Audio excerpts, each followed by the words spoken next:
Welcome back to Real-ationship Goals, a podcast all about exploring the realities and complexities of healthy relationships. Real-ationship Goals is a project of the Prevention and Education team at the Advocacy Center for Crime Victims and Children in Waco, Texas. If you or someone you know has experienced sexual violence or harassment and is seeking support services or needs more information, links to resources and our hotline number can be found in the description. The views expressed in this podcast are those of the hosts and guests and do not necessarily reflect those of their organizations or affiliates.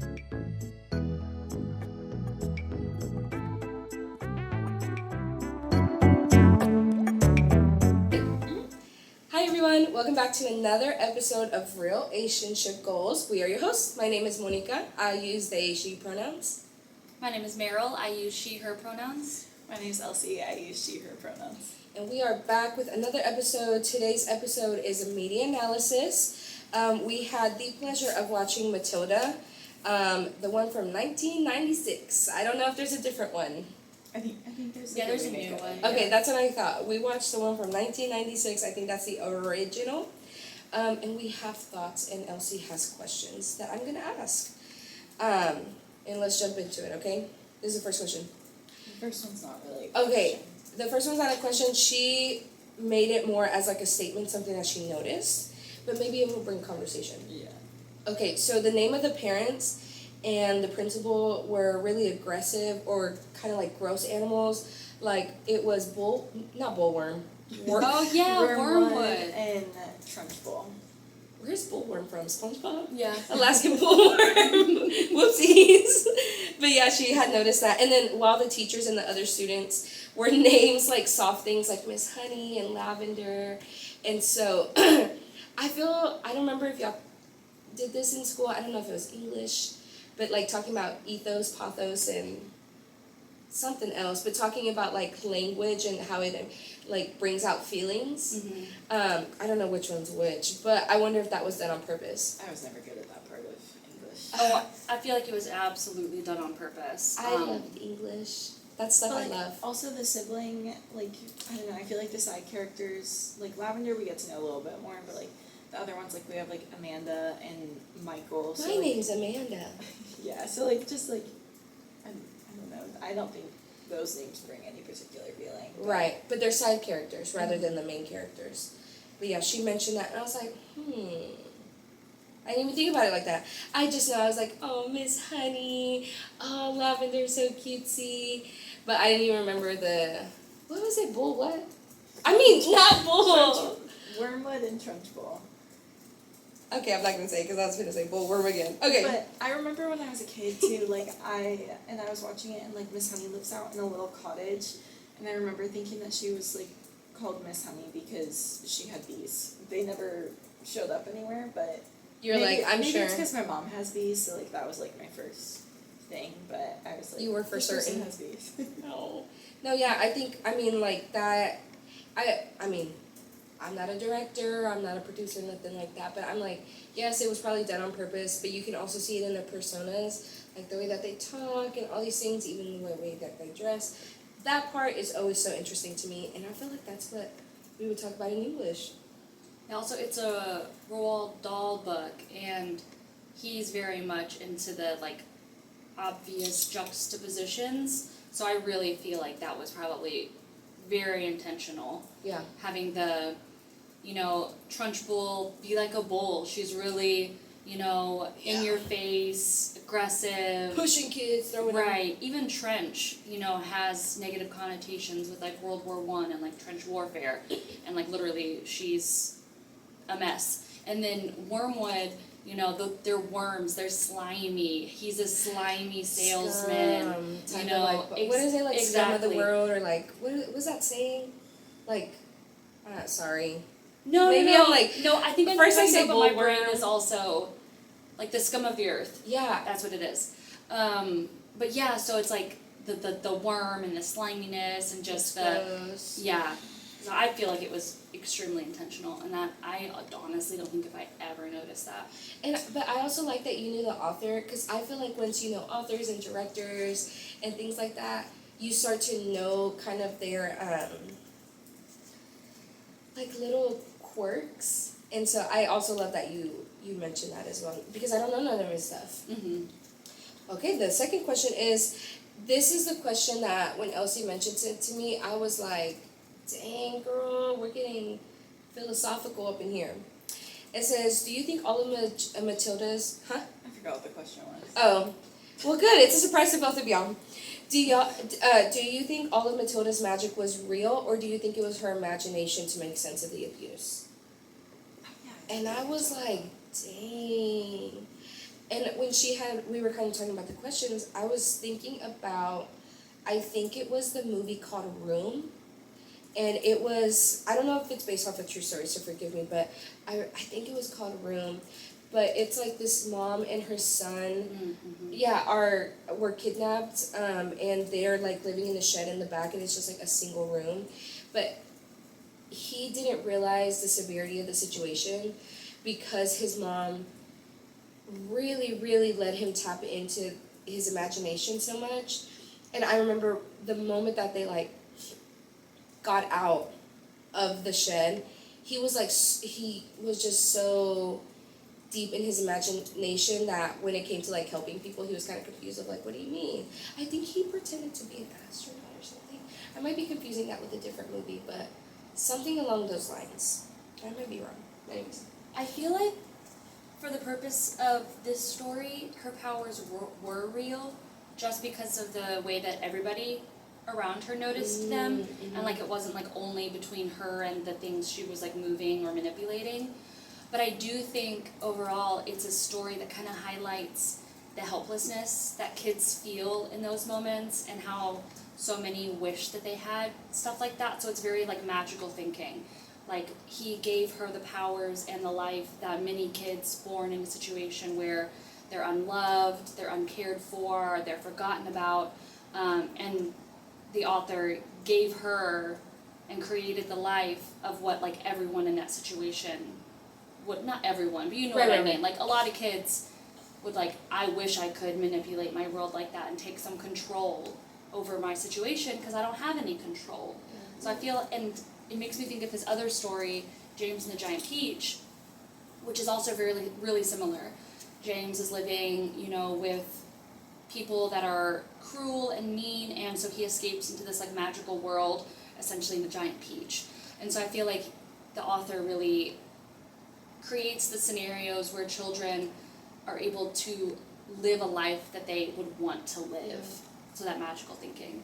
Well, and even with that too, like, I don't know any situation, so maybe this is incorrect, but like, I feel like it was also really easy for Matilda to get her parents to sign the emancipation papers at the end. Yes. So like, they were just like she was like, here's all of the things, I've already signed everything, like all you need to do is sign. And they were like, okay, give me the pen. Which is like not true at all. Like you need lawyers and like a court case and so many things. So, but like just how easy that aspect was too, of like being like, okay, I'm gonna go live this better life with Miss Honey now. So yeah. I think it's funny because usually when me and my husband will watch movies, he'll bring up things like that. He's like, it's not that easy. I'm like, it's a movie, chill. Chill, like, we're just here for the vibes. But no, this is literally what we're here for, is to analyze the media. No, but I when Elsie brought this question up, because you're right, yeah, like, given everyone else's reactions, it wasn't just part of her imagination. But I can imagine that as kids, little ones who just don't understand why things may be happening to them, they can absolutely create a different story in their mind. Mm-hmm. And even sometimes adults, like, their bodies will try to save them in that way. Yeah. Because that's how like a lot of disorders, come about. Like dissociative identity disorder, DID, like that's often how it, first starts, is a kid is in a super stressful situation, so they create a different persona to handle that trauma because they can't handle it themselves. Yeah. Same with like BPD, it really affects somebody. So yeah, going into your mind and trying to make sense of it and better it, like, it's such a human thing to do. Yeah, and it's like genuinely, I remember, this is like so random, but this was my introduction to people dissociating. and like people blacking out trauma, because I knew about it, but there was like I believe it was a interview with Lady Gaga, and she had talked about abuse that she had experienced, and she was like, I didn't remember it until I was older because my body my brain blacked out. Yeah. And I was like, oh, that happens.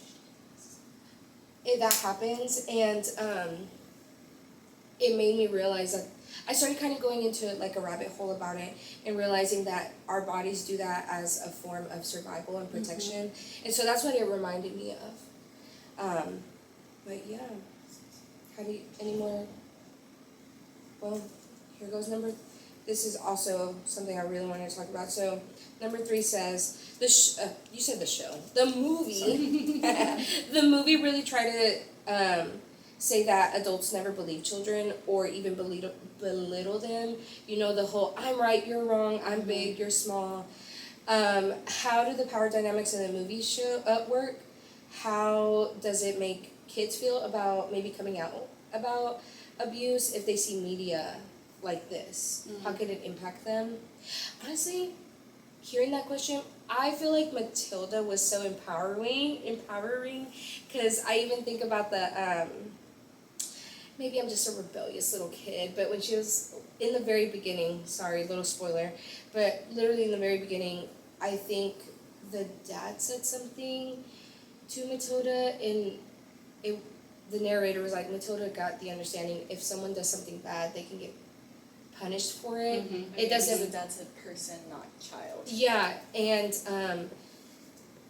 I felt like when I was younger, I was like, yeah, the whole like respect your elders, but I'm like, elders don't respect me, and so I feel like when we were watching the movie, I was like, dang, I really see myself in Matilda, because I really had that like really internalized. So I argued with a lot of my elders because I really was like, this isn't making any sense. And to see Matilda be like, Daddy, you're a crook, you're a liar, like, you know, other people would be like, you're so disrespectful.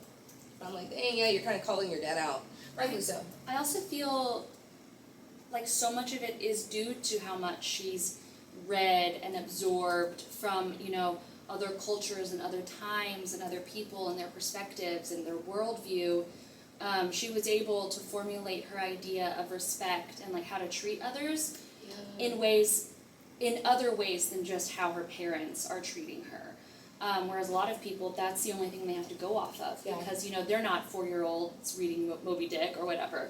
Moby what? No, I'm kidding. Yeah, I thought right? that part of the movie was so funny. Oh, I'm sorry. But yeah, and so at least me as a kid, when I was watching this, I took it more as permission to stand up for myself. Like, here's this kid who, you know, is kind, funny, you know, respectful, but she's also not letting herself be pushed over, and she's standing up for herself, and she's doing what she can to control the situation in her own way. She does some things, you know, like go to Trunchbull's house, where, you know, I would have been too scared as a kid, and no one should copy that, but she has magical powers. Yeah, so I at least took power from it, and I took from it that I can find a safe adult to talk to about these things. Like, it doesn't have to be my mom, or it can't be my mom in some situations. Like, with my mom, it couldn't have been. With her mom, it couldn't have been. But she found Miss Honey, and I found other adults that I could go to to, you know, get advice from, get care and love from, especially my friends' parents. Yeah, so at least for me as a kid, it helped my mindset with that regard, rather than like hindering it. I was gonna say, no, thank you for sharing that, because like I think it's important, because you saw it with a child's perspective. When we watched it the other day, it was genuinely my first time ever seeing it. The only part I've ever seen outside of that, I never knew it came from this movie, but like the pigtails, like the little girl being thrown by the pigtails, that's the only part I ever saw from Matilda, and I didn't even know it was from there. But I can only imagine kind of what the question said, like, imagine what impact this has on kids. And I'm glad it had a really good impact on you. Yeah, because like, realistically, a child in that situation where they're brought into the world, they're not really attended to, they're not gonna go read books and kind of learn how to cook for themselves, you know, like, again, it's a movie, you know, it's all for entertainment in that sense, but the, like, being realistic, like, a kid could see that and say, like, oh, there is a safe adult, kind of like you said, and I think that's so beautiful. And even finding solace in reading. Like, I did not grow up with readers. Like, my mom didn't read, my stepdad didn't read, but I became such a reader. And I truly think that's due to movies like this and like other media that I, you know, consumed, because it gave permission to be able to escape into those worlds, and I didn't have that as an example. Yeah. So yeah, it was just a really positive movie for me growing up. It was one of my favorites. I thought that, like, especially with the, like, let me formulate, sorry. Okay, That's so. a big word for Elmo. Formulate, okay. But, like, every time that an adult, like, kind of, like, tried to shove her down, like, she would immediately go to either Miss Honey or, like, go to the books, like, anywhere that she felt safe, and, like, kind of made up a plan, whether or not it was going to Trunchbull's house, or, like, her whole plan when Trunchbull came to the classroom and all the things. And so, like, I think that it showed, like, just a lot of persistence in being able to find safe places for yourself. And so, like, I think that a lot of the adults in the movie are, like, trying to make it seem like abuse isn't real, but like the main purpose of the movie is to be like, this is how you find a safe person situation. And also, Trunchbull as the principal, wild. Who let her? She, cause like that, Herself, I think. that scene when like she has the dartboard and the freaking kids' pictures gosh, on her. Like, know. and again, like I know it's a movie, but so my funny goodness. though. Or maybe it's like Abbott when Ava I love Ava. blackmailed the Oh yeah, district. it's another spoiler. Shh, be quiet. No, I'm just I kidding. haven't seen it yet, Elsie. I'm just kidding. I'm never gonna remember that. Oh, okay. It also, like, it makes me think, and I thought about this as a kid so much too, just how unbelievably unrealistic this movie is. Not even so much as like the magic, which is obviously unrealistic, but even the way Honey was able to be there for Matilda in our society would be considered unethical and Yes. crossing boundaries. But I talked with my friend who's from El Salvador about this when I was a case manager, and she was like, no, that's a United States thing. Like, in El Salvador, adults are able to be mentors and be there more, like, for children and young adults. Whereas here, it's seen as creepy or crossing boundaries or grooming, when really, you're just trying to be there for the kid. Like, you just want to be a safe space, especially when they don't have another safe space. And as a social worker, like, working directly with clients, like, I felt that tug so often of like wanting to be a mentor and like be there for the kid, but like not being able to because of like my professionalism. But in this movie, we were able, you know, to see what it could be like if they were able to, and you know, all that she could have gained from being able to, like, even her coming over to the house to drop off a book. That doesn't happen. That doesn't happen at all. But like, if a teacher wants to, is it really so bad? Yeah. But that also changes, like, when people go into college. Because, like, I had plenty of professors that, like, I would go over to their house for Thanksgiving. Like, it was, like... What? See, I'm like, very, what? Like, I felt like a lot of my friends and I all had, like, very personable relationships with our professors. But, Same. like, still professional. And so I feel like it's so really just, like, low. elementary to No, high school. And I'm really thinking... Right, but it's like, even at the high school level, like, they're people. Yeah. And again, I'm not saying it's like I should be able to, you know, invite them over to my house to like hang out and have dinner, but even like providing my email for them when they graduate to like keep in touch. Like, I would love to be able to do that, but I can't. Because like, what if they need help or they need advice or they need a recommendation, and yet for whatever reason giving my email is like crossing a boundary, and it's like, so When I'm giving colleges them my... post every professor's email online. Exactly. And mind you, these are kids who are already 18, about to go to college. And it's just, it's so frustrating. It makes me think a lot of the movies that I grew up watching, it was, not a lot, but I do remember, teachers would be like, parents would invite teachers over for dinner and things like that, or like, hey, can I, instead of the parents going to the school to have the meeting, they would go to the house. Like, I remember a lot of media like that. And then you made me start thinking about, like, because I genuinely feel like teachers saved me. In middle school, I was hospitalized for a lot of different reasons, a lot of, like, mental health concerns. And I remember when I had to, like, I was going to be gone for a while, obviously. And I remember I got a call on my phone, on my personal phone, and it was my teacher, and she was like, hey, I'm just checking up on you, I just got the news, I didn't know, blah, blah, blah, and all these things, and we just kind of talked about it. And I was like, I remember literally, like, walking in my backyard and thinking, whoa, like, this is so sweet. And I wouldn't have been able to do that. Yeah, and then even, that was, like, in middle school, and even younger than that, I think it was, like, 5th grade, maybe, I went to, I'm not even going to say the name, but I went to school, and our teacher lived so close to the school. We actually had, like, a field trip where we all walked, and not just our class, but, like, all of the 4th, 5th, and 6th grade classes, we all walked to his house, and we were all in the backyard. And I love this teacher. He recently passed away, like, in the last few years. He also had us have pen pals from Norway. So I love that. it was so random, but, like, it was such a fun time in my life. And I don't know what the thing was with Norway, because he would also make us Norwegian waffles. So good. And so we had Norwegian waffles. But all that to say, like, we were able to walk to his house, and it wasn't weird. Like, of course, like, permission slips and stuff. Yeah. But it was, like, almost everyone came.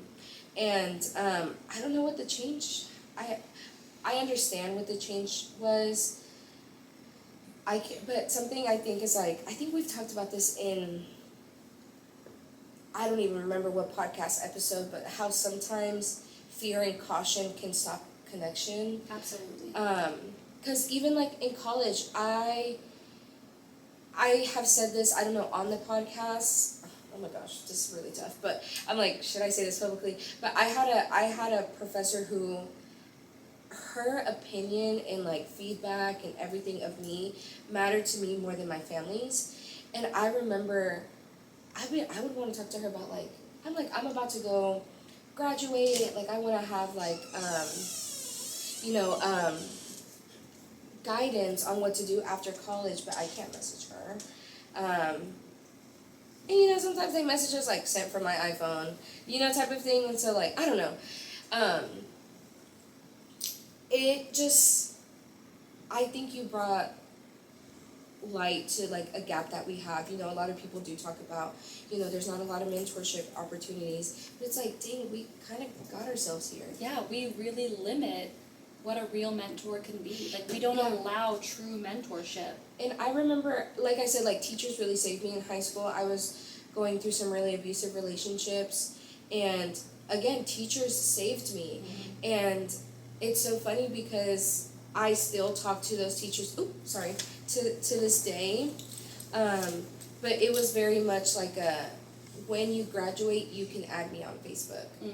And it's like, I mean, thank goodness, you know, because I still talk to them and they keep up with me, and, like, But, like, as social workers, we can't do that. yeah, I was like, we could never do when that. you were saying that, I was like, dang, also, like, different professions have different things, because I even think about a past therapist that I had. I loved her, and I had, you know, like, left her to go to someone who specializes in EMDR, but afterwards I was like, I'm making so much progress in my life, can I message her? Is that unethical? And one day I was like, man, I'm traveling by myself, this is such a big step. Like, a few months ago I couldn't even leave my house by myself. I was like, I'm gonna message her.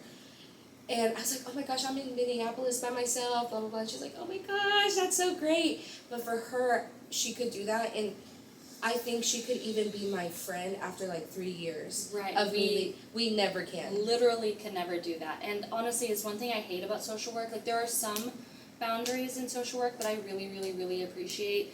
Like the fact that once a client, you can never date them. Right. Whereas like therapists, there's like a 5-year limit. Interesting, didn't know that. Yeah, you can literally never. Like even if you met them 20 years ago and you were the exact same age as them and you only worked with them for a week. Oh, I meant the therapist thing, but yes, yours. Oh, yes. Yeah, it's only like 5 years for therapy, and then you can date your client. That sounds horrible. Right. So there are some like boundaries that I like love that social work has, but like we should be able to be mentors and like provide things outside of services for our past clients as well. Like I would love to be able to be a mentor and like provide recommendations and stuff to some of my old students. And I mean even so much as like going to coffee, like grabbing coffee, not just, well, we're just chatting over email, because you don't really get to know people that way, but you just can't. And I even, dang, the thought just left my mind, so forgive me. You were talking about getting coffee, doing this. It'll come back to me, sorry. I was so ready. I'll step in. Go ahead. I don't really have anything like beneficial to share, but everyone was shouting out their teachers, and I just wanted to shout out my middle school science teacher. Yeah. Because him and his family, like my brother was really close with his son, and like my parents are really close with him, and so like we like now when I go visit home, like we all go out to coffee and like hang out and stuff. And he would like literally open the school for my brother and I on like in the summer, and we would like go do summer school, because what else were we gonna do when my mom was at work? So, but yeah, shout out to him. No, Yeah. literally, and I'll have teachers. I'm now friends with my band teacher, my past band director, and literally he's shouted me out for being on the news. He's like, look at what my ex-student is doing, like doing great things in the community. I was like, are you serious? I'm really gonna cry. And I even remember I told my past, I mean, she was so many things, like English teacher, and then she was a counselor, all these things. I was like, happy birthday, and she's like, oh my gosh, thank you. Now that you're an adult, we should probably catch up. Like, oh my gosh, you're doing so many things, right? Like, I'm close to so many of my teachers. I yearn for that. And that's why I was like, I was thinking, like, I've been in so many spaces where Meryl and I will be out in the community, like, even, I forgot what we were doing. I don't know if we were getting lunch at Clay Pot. It was after the Cloven Heart. Yes. We're out and about, and she'll see one of her past students, and she's like, oh gosh, like obviously they want to say hi to me, and I don't want to be disrespectful, but there is like a serious sign that I need to have, even just saying hi, and all these things, and like they want to catch up, and I'm like, it genuinely hurts my heart, because hearing the stories of like your pastoral and your relationship with your students, and then being out and about with you and seeing how excited the students are, and forgive me, I'm like, I don't want to throw salt in your wound. No, you're fine. But I'm literally like, not fair. Yeah. And no, what I was gonna say is we had this conversation in social work school, my undergrad program, like police academy or something, social work school, in my undergraduate program, because, Waco is a small town, but there's even smaller towns around us, and so that was like a big thing of like, we're not supposed to provide services to anyone that we know, like anything, right? But then sometimes you can't do that. That's so we were talking about that. We were like, what if we're like the only resource in the town and they have to? So we were talking about like conflicts like that. But it's really tough, like it's really strict.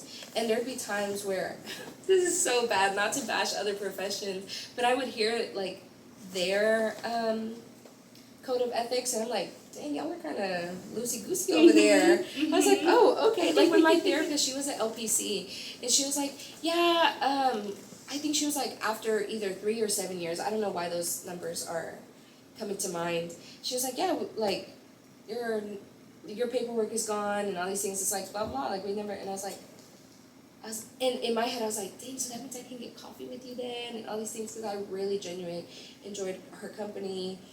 We even had like similar interests, right? And she would be like, oh, I thought of you in this. I was like, could we be friends? And in my mind, I was like, oh, whoa, like there's a possibility. But anyways, I'm just like ranting at this point. But yeah, there is definitely, we got ourselves to the gap in mentorship. We really did. Yeah. And I can understand where it came from, Absolutely. but I feel like we did more of a disservice. It kind of reminds me of the No Kid Left Behind. Like, better safe than sorry. The whole purpose was to not leave kids behind, but in doing so, we have actually left more kids behind, because by pushing them forward into the next grade and keeping them with their friends, we're having a literacy crisis, because not enough kids are having enough time in the lower grades to learn those basic literacy skills. And it's kind of like the same thing. We did it to protect kids, but in doing so, we've limited their access to safe adults. Yeah. And so it really, you have to hope that there's time during the school day for them to be able to make it out in the 5-minute passing period. They don't have a class with, their teacher that they had last year, and they have to hope they can go talk with them. Mm-hmm. Whereas, if they could, get with their parent, I don't know. There's just so many ways it could be set up that it's just not. I think about this one, and I don't even know his role, but this one guy, we see him at the library all the time. I'm like, hey, Sean, you know who I'm talking about? Mm-mm. Okay, anyways, his name is Sean. Sorry to, name drop him. But he was at my high school, and I remember he would always, it was mainly, the athletes. He would make sure, I worked at Youth World, and I remember I would see him bring some athletes and get them, some yogurt and all these things, and they would stay there, they would talk. And my husband was also an athlete who interacted with him too. He was a mentor, but he also had the opportunity, I don't know what the logistics were of permission slips and all that stuff, or these seniors can drive and they're about to hang out or whatever. Anyways, but I still see him to this day, and I get to see my husband to this day get so excited to see him. But it was things like Sean would show up to their games and cheer them on. Mm-hmm. Or if they had a graduation, he'd show up. If there was a birthday party or a family's quinceañera, he would show up. And it's things like that. We don't have that anymore. And it's I could go to school-sponsored things, so if it was a choir thing, but if it was outside of school, there's no way. Yeah. I would have been seen as a major boundary crosser. And that's what I was thinking. That's bananas. I was the main person for so many of these kids to come to with the things they're dealing with in life. Yeah. And do you know how great it would have been to be able to have an out of school, let's go to the Whataburger down the road and we can just come and have a talk where we don't have to worry about, saying the word, the S word, because we're in school. The kids can just be themselves. It's just not a thing. And I think, I think about some of my friends who work at Behavioral Health Network that are, case managers, and, during the summer, kids are not in school, and they're like, well, I still have to see my clients. And so what it looks like for them is, they're going to go to Made Event, they got, that's nice. Yeah, they go to the zoo. I had my friend who they got, a Made Event season pass and stuff, and, a zoo pass, and that's where they would take their students. I love that. Yeah, and I'm but then it's also tough because to me, it's dang, they're getting paid for that, but for some other people, mentorship is all hours, if that makes sense. Mm-hmm. With, of course, not to say all hours, there's no safety guidelines and boundaries with that, but yeah, sometimes it's yeah, I'm getting paid too. Well, and it's I have to see these clients. Exactly. I feel there's a difference between mentoring and being a case manager. Yeah. You can be a mentor in your case management role, but or you can mentor, I should say, in your case management role. But being a mentor is removed from the job responsibilities. Yes, that's exactly from those sorts of things. It's more personal. But we have been so conditioned to think personal relationship with a student, you're a creep. Yeah.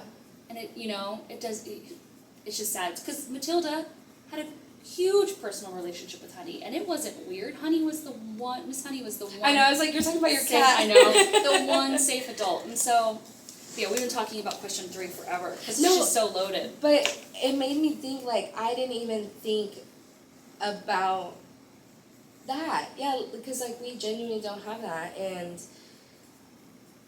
thinking about, well, I know you were born in the 2000s, but we're the 1900s apparently. Back in our day, teachers were allowed to like genuinely be there for us. And it wasn't like a, dang, I mean, it's part of my job. They genuinely cared. And then there are some teachers who will be friends with their current students on Instagram. Yes, and that's that different. Is not okay. That is not what we're talking about. So it's like some boundaries they're crossing that it's just like, ooh. Yes, that is not what we're referring to. We're like, okay, believe us, please, that's not what we're referring to. But yes. Well, just kind of moving on, the last one that we had wasn't really a question, but it was something that I noticed. And again, I was probably thinking too deep into it, but was talking about, I think I even mentioned it while we were watching it.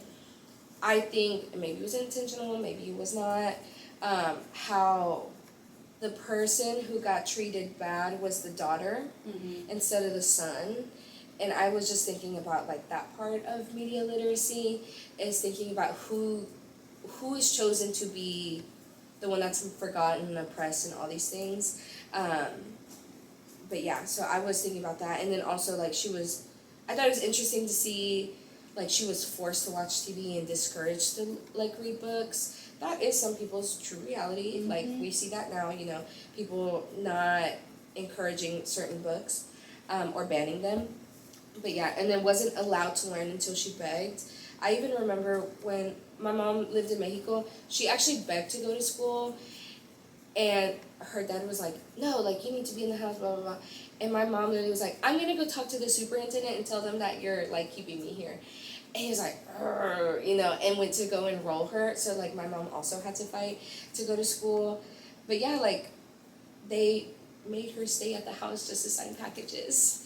Excuse me. And Illegal packages. Yeah, that too. But I was also like, dang, again, this is not realistic, but she took it upon herself to, she's like, fill that gap of, like, knowledge and education. She's a go-getter. Yeah. And I don't think kids should have to be that. Oh my gosh, I think that's just the part that makes me the most sad. But yeah. Do you have anything else? I know me and Meryl have just been talking about mentorship. Well, as always, we have a recommendation and relationship goal. Meryl today has our relationship goal. Yeah, so the relationship goal today is to just not assume that you know what other people have gone through.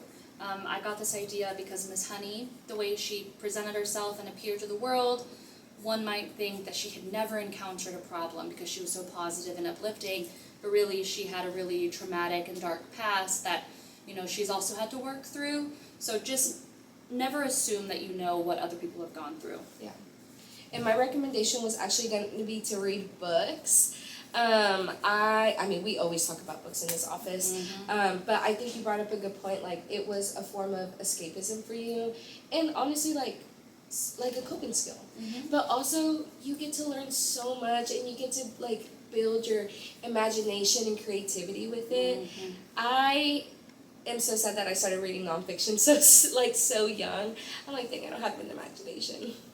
But that is literally my You have an imagination, it's just super like different. Yeah, I was like Samesies. I see it in words and bullet points, super nonfiction, you can tell.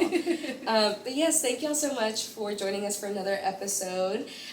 If you want to follow us, you can follow us at Advocacy Waco on Facebook and Instagram. If you're looking for more prevention content, you can follow us at ACCVC_ on Instagram. But that's everything, y'all. Have a good one.